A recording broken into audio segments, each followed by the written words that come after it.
For today, our plan was simple. Break camp, reconnect to the Discovery Trail, and head east all the way through the forest and back to civilization. But, like all great adventures, we had no idea what was really in store for us. Yesterday was a day to remember. We set out in Mendocino National Forest, bound for Lake Pillsbury. The trail had its challenges, especially the winding roads that didn't sit well with my daughter. But after a long day, we found a peaceful spot to set up camp and rest under the stars. As we rolled out from camp, spirits were high, and we were both feeling good. The forest felt alive, and the day had that anything can happen kind of energy.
Before we hit the trail, we made a quick stop at Lake Pillsbury, a nice wide open space perfect for a quick break, and for my daughter to finally take the controls and fly the drone for the first time. Seeing her light up with joy and curiosity, that's what this trip was all about. Let's go first. Can we just walk all the way to the... Nope. Hold it.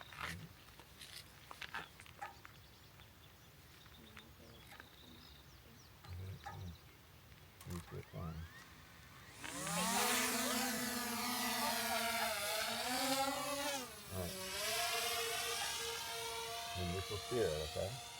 What? Yeah.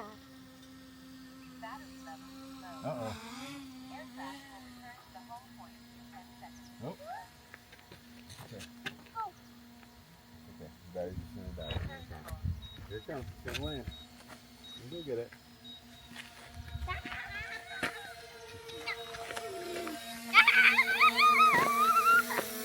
Now watch out, it's gonna land.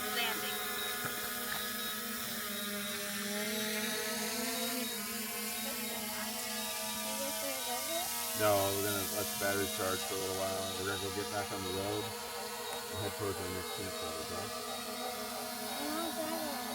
Well, maybe we can later, okay?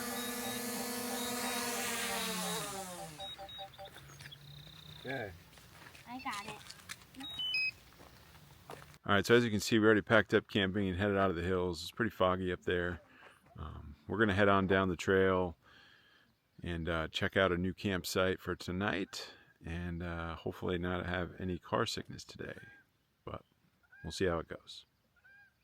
Hey, if you're enjoying this video, please give it a like and click the subscribe button. It's free and you can unsubscribe at any time.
back on the trail, we headed south.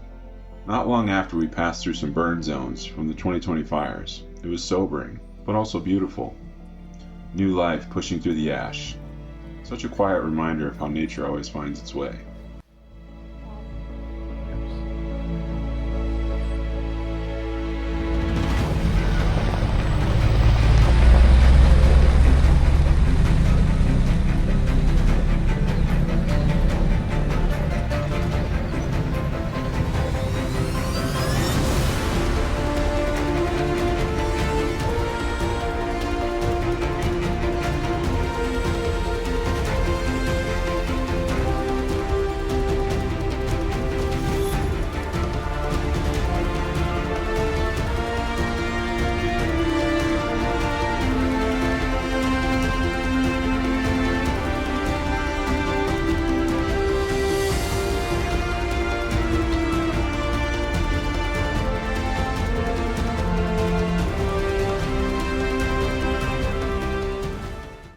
Pretty awesome lookout point here on our way down the mountain.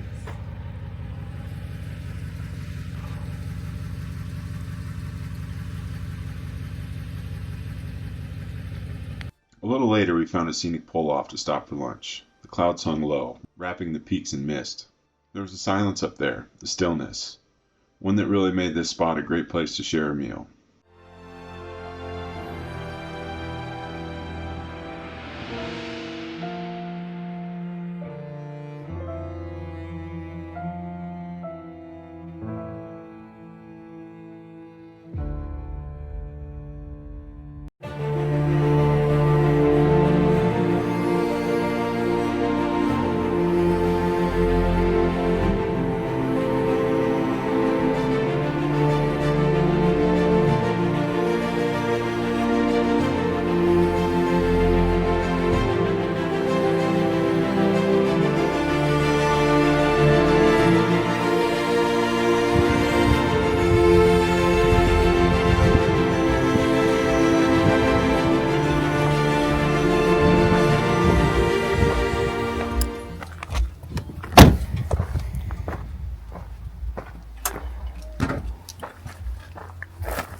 Where are you going? Up there. What's over there? What's it called? What is that? That's a dirt bike. What? They're just like a motorcycle. Don't grip in the puddle. Don't get your shoes all wet. You'll be cold.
Now that my daughter and I are refueled, we got back on the trail. The scenery was something else. Rolling ridges, tight tree lines, endless views, immense fog, and endless greenery. But time was catching up with us. We picked up the pace, hoping to reach our final camp spot long before sundown.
noticed the clouds. Rain wasn't in the forecast.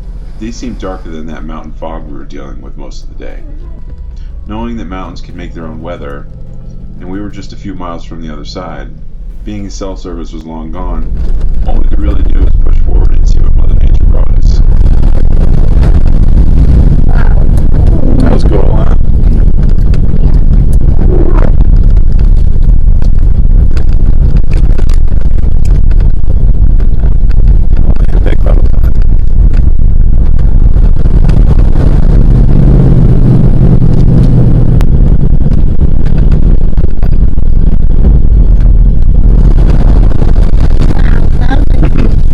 Big puddle.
Unfortunately for me and my Jeep, we ran into some serious overgrowth and took on some significant pinstriping.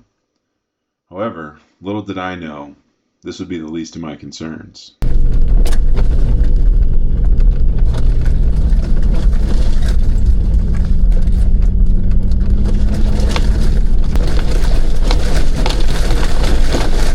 Ugh. Daddy's gonna have to polish this Jeep.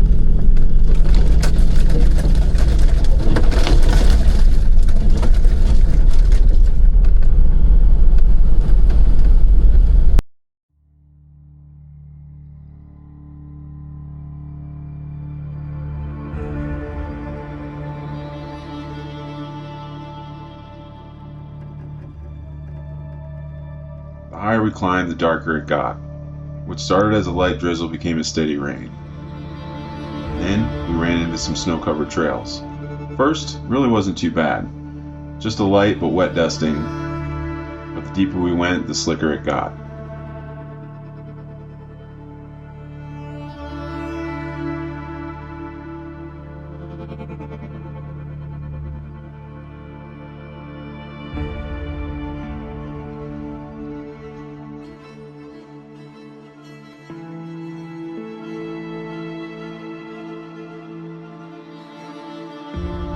Jeep struggled to push uphill due to how wet and heavy the snow was, but we continued to forge ahead as we really didn't have that far to go before dropping elevation on the other side and rolling into camp.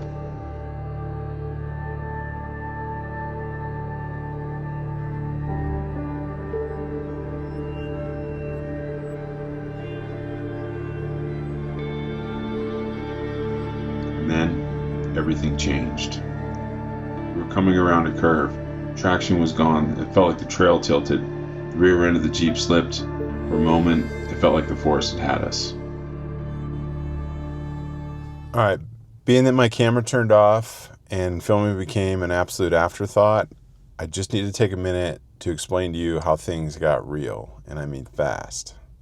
It was just me and my daughter. We hadn't seen another person for miles, and that last shot, coming around the corner, my rear end slid off the trail, kind of right up above a ravine. As luck would have it, a fallen tree had jammed right into my rear door and stopped us from going over. But we were stuck. The only way out was forward. I had to let the tires dig through almost a foot of snow. The camera had shut off, but like I said, filming was not really even something I was thinking about. It was really about our safety.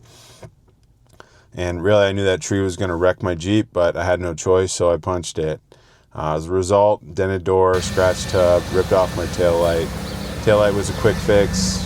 Bodywork, still waiting to see what happened. I had to get back and get ready for Moab, so I'll address that in the next couple weeks.